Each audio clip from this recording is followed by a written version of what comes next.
L'année 2022 a été une année spéciale. Le marché s'est rétréci. Les intrants ont vu leur prix augmenter de manière importante. Et malgré cela, Sonacid, grâce à ses équipes, a pu améliorer sa capacité de résistance et pour ce faire, maintenir un EBITDA de 303 millions de dirhams en légère amélioration par rapport à l'année 2022 et augmenter son chiffre d'affaires de 10%.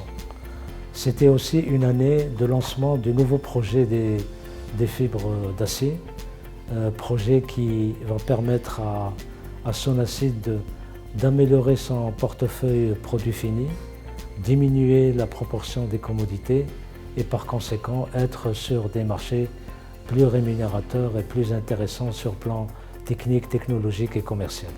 La fibre d'acier est aujourd'hui vendue en Europe, principalement en France, en Afrique du Sud, dans notre pays au Maroc et je suis persuadé qu'elle va connaître un développement assez important pendant l'année 2023 et les années à venir. Sonacid, c'est aussi des femmes et des hommes qui travaillent pour améliorer la profitabilité de leur entreprise. La politique RH est faite en sorte d'attirer les talents et de progresser en fonction de nos objectifs et de notre ambition qui est inscrite dans le plan stratégique. Et je rappelle que notre plan stratégique a pour objectif de doubler l'EBITDA à horizon 2027. Concernant l'acier vert, nous sommes pionniers dans ce domaine. 85% de notre énergie électrique est éolienne. Nous avons prévu et nous avons déjà construit une première ferme photovoltaïque de 2 mégas avec la proposition d'augmenter cette capacité au cours de l'année 2023 et de passer à 4 mégas.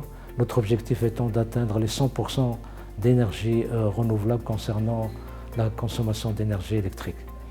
En termes de RSE, nous nous intéressons à l'enfance, aux préscolaires, aux enfants qui abandonnent l'école et qui devraient être recyclés dans le système de l'éducation nationale. Nous avons aussi une fibre artistique. Nous voulons que notre fer puisse être utilisé dans des œuvres artistiques et ça a été déjà le cas. Un jardin public à Hay Hassani aujourd'hui comporte des sculptures et des bancs en acier de Sonacid. Je voudrais d'abord rendre hommage à nos clients, à nos fournisseurs et à notre personnel avec tous mes remerciements et surtout remercier nos actionnaires qui nous ont fait confiance et qui nous permettent de développer cette belle entreprise.